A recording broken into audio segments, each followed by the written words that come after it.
amma qabsoo fincila harka duwwaa fi qabsoo qawwee walitti hiineetu adeemna. Beektaamee waan gootu qeerroo?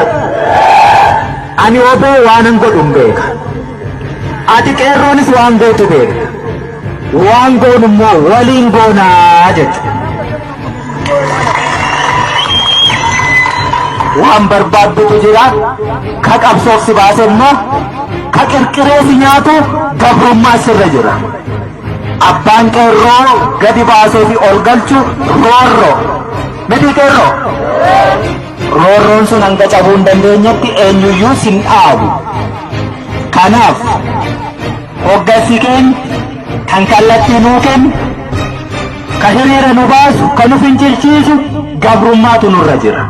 Kallattii walii laachuuf immoo bakka deemtan hundumaatti akkuma gaafa diinni waan sin jilbeenfachiise itti fakkaate online singeesse huursuun singeesse jennaan oromummaan iddoo tokkotti walitti sin fide walitti sin dagaagsee bakkoota adda addaa irraa kaa walin beekne bilbila wal jijjiirtanii qabsoof karaa saaqe sana har'as bakka kanatti kumaatamaan argamtaniittu teessoo wal jijjiiraa.